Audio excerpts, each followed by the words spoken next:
welcome to my new channel. I'm Fionn and I just finished a master's, so now I'm just unemployed and I'm spending a lot of my time delving into all my favourite books. So I thought I'd create this channel to kind of spread the love of all my favourite books and maybe give you some new book inspiration. So I hope you enjoy it. Today I'm going to do the Booktube Newbie Tag because I don't really know how to start this off, so I thought this would be a nice way for you to get to know me a little. This tag was, according to Booktube Wiki, didn't know that was a thing that existed, but it is. Apparently this tag was originally created by Brenda C in 2014, so it's quite old. That video has since been unlisted, but the tag still lives on as we see right here today. So let's get on to the questions. So the first question is, why did you start this channel? So like I mentioned, we're all in lockdown, I don't have much to do now. So I created a bookstagram of the same name as Read with Fee, because I found I was spending a lot of my time just reading, and I found that it was a really nice way to escape the world and try and better myself. And so I thought that it'd be nice to try and engage with like-minded people and get inspiration for other books and just have a chance to talk about it, and I really loved it, and I thought that spreading that to YouTube would be quite a nice way to expand on my love of books. Also, I have just finished a master's in broadcast journalism, so I spent the year essentially learning to be on camera. I'm naturally quite introverted, but I love news and I love the idea of TV and radio because it's such a powerful tool. So I got very used to that, and then lockdown came and it all obviously stopped. So my anxiety has been getting higher and higher, and my confidence in my abilities is getting lower and lower. So I thought, because of my love of books and my enjoyment of this new Instagram, I thought that turning to YouTube would be a good way to kind of expand my skills and up my confidence, and I hope it is a better way for me to kind of engage with everyone, because Instagram is lovely, but there's only so much swiping you can do, and it doesn't feel... I've made some wonderful friends on there, but it doesn't always feel like I'm properly connecting with them, so hopefully this will be a better way to do that, because you can see me. That sounded very narcissistic. Not that I want you to see me, but like, you know what I mean. The second question is, what are some fun and unique things you can bring to Booktube? I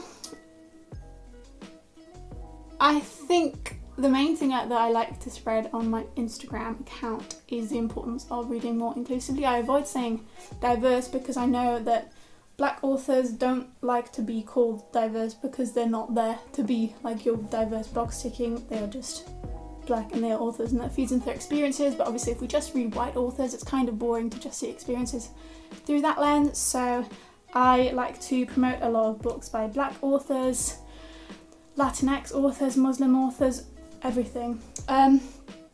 And so hopefully that I can give you some more of those recommendations here. I know there are plenty of fantastic Black booktubers that you should be turning to as well, not necessarily me.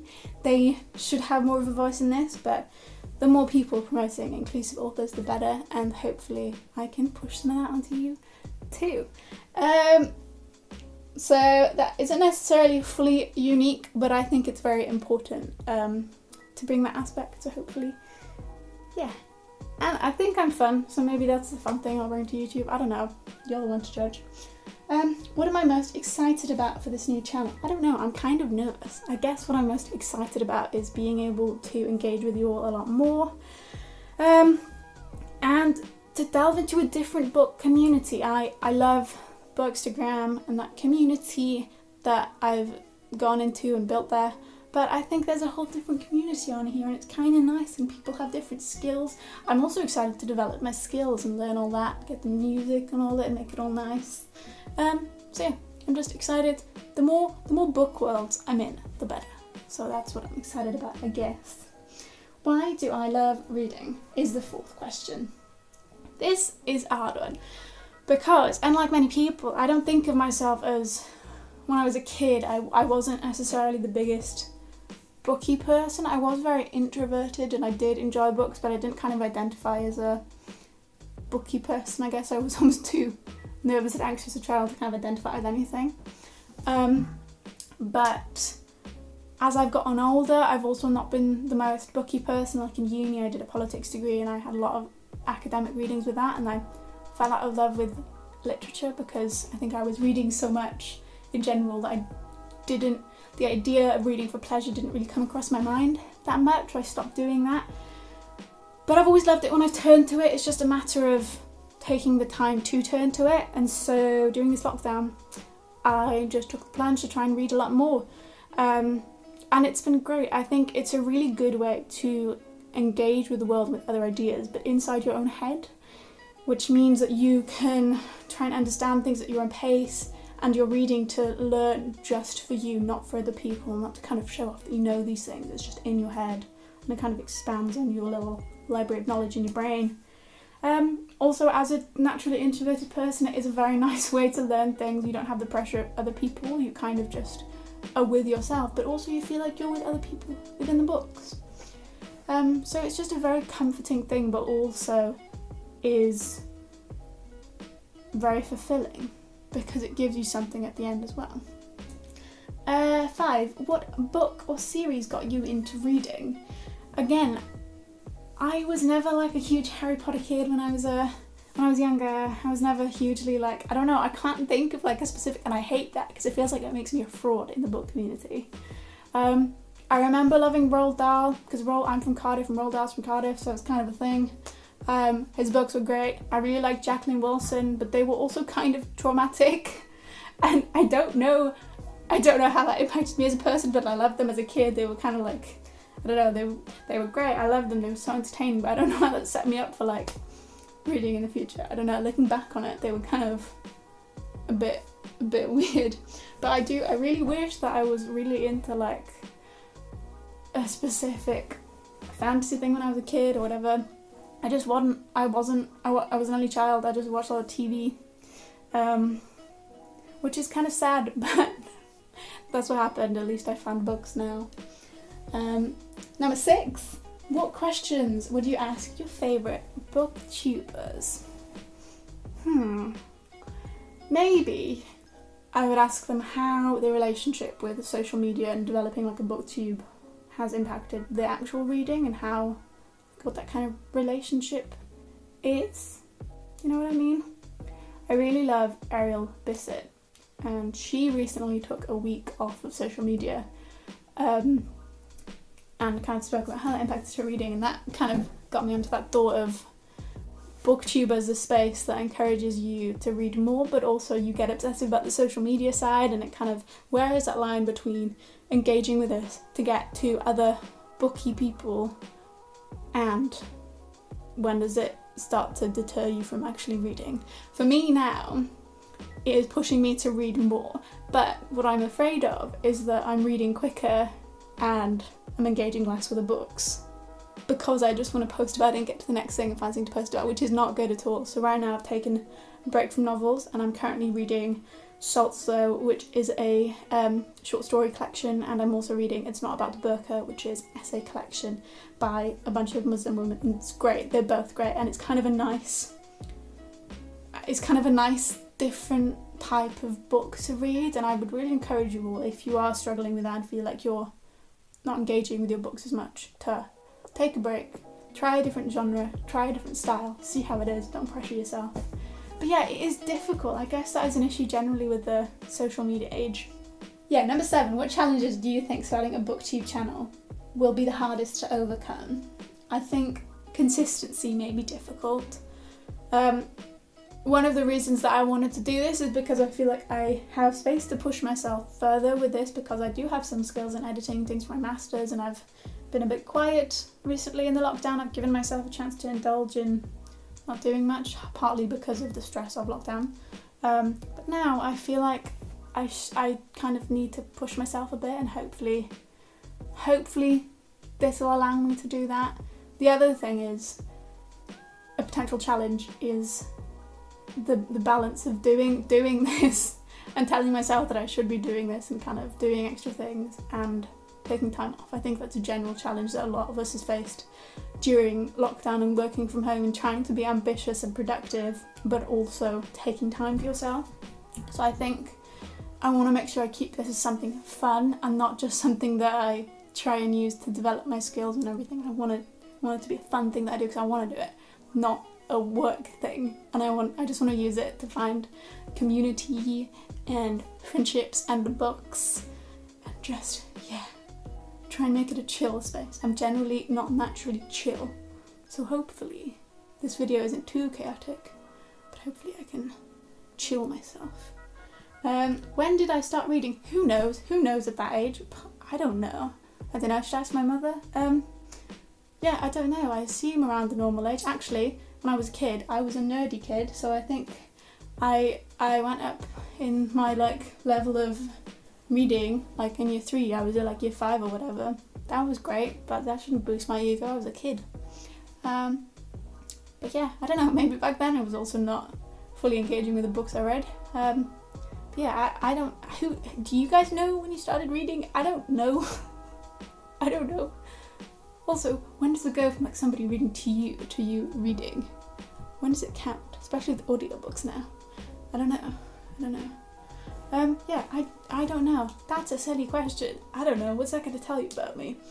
9. Move on to the next one. Number 9. Where do you read? Everywhere. I read everywhere. In my head, I think I like reading outside because I live in a flat, as you can see by my disgusting peeling wallpaper. I live in a flat and I don't have a garden. I have a tiny patch of concrete, which is disgusting and full of woodlice. So I don't read outside, but in my head, I romanticize reading outside. But then when I do read outside, I get sunburnt and I have bad hay fever. But lately I have been enjoying, we have a lovely park by us and reading outside has been great. But then sometimes if you're like too warm, you just want to be cozy. This bed is a wonderful place to read. I set out, I've got my cushions I lie on, got a little blanket. It's nice in here. I've got my sofas in the front room and the sun comes in, but then sometimes the leather sofas, because again, rental and I didn't get to choose the sofas. And they get sweaty, so I don't always like being on there. So I will move around depending on where I'm comfortable, but I will read in most places.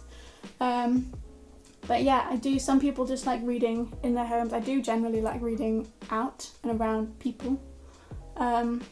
Sometimes I listen to music. A lot of people don't like that. Sometimes I listen to music because I like being around people and getting the energy, but not hearing them and being distracted by them. Yeah, I like listening to chill music, and Books Our Brain Food has a fantastic playlist. I'll try and link that below, but it's in her bio on Instagram as well. Her playlist is great for reading if anyone likes music and books. And the final question, what kind of books do you like to read? I like to read a combination of fiction and non-fiction, because I like to learn, but also I like the escapism. In terms of fiction, I like mostly modern fiction and historical fiction, so basically everything. But as I mentioned, I do like to read inclusively, so right now I've been trying to read mostly black authors this month. I think there's only a few things that haven't been, or now I'm really enjoying reading It's Not About the Burqa and learning more about Muslim women, because a lot of communities just aren't represented properly, and if I'm going into the world of news, I need to learn about people and, you know, what is impacting their lives. So I like reading anything that is by someone who isn't like me or who isn't a cis middle-aged white man. So yeah, I didn't think I liked historical fiction until I read Half of the Yellow Sun, and it was incredible. Adichie is just the best. I'm going to read Americana soon. I would recommend any of her work, even though I haven't read it all, but it's great. And that showed me how good historical fiction is, because it really does bring more to the story and you learn more from it. And I loved that in Half of the Yellow Sun, it was her family history essentially as well. So if that is being brought to it and it's people telling their stories and their family stories, it's beautiful. In terms of non-fiction, I've been really enjoying essay collections, and again, stuff about people that are not necessarily like me and who have different experiences. I would highly recommend It's Not About the Burqa, and I'm trying to read more non-fiction, especially anything on anti-racism or black feminism. I've read Why I'm No Longer Talking to White People About Race, which, as we all know, is kind of the key text if you're white and British especially. But I would also really recommend How to Be an Anti-Racist by Ibram X. Kendi. If you want to be an anti-racist, that is a very important text, and it properly explains all the phrases that you will be using as an anti-racist, so I would also highly recommend that. But I'm open to any kind of book that isn't kind of... I don't read loads of YA. I'm trying to read more. I've got Clap When You Land on my TBR, and also The Hate You Give, because again, there's a kind of... I don't really care about the writing style, as long as it's telling me a different kind of story. I will try anything if the story and the message behind it is important. I'm open to any and all books. But yeah, I feel like I rambled a bit. It was the first one. I will get better. I hope that gives you some kind of idea of what this channel is kind of going to be. I hope that my personality didn't annoy you too much. I like using my hands. But yeah, hopefully if you like this video and you like the kind of general vibe of the channel, give me a subscribe and like this video. I don't know, what do people say? And then yeah, follow my Instagram and there'll be more in there about when I'll be releasing another video, and I'll try and keep this consistent. I don't know, we'll see how it is. But yeah, hope you're all doing good, and I'll speak to you again soon. Bye!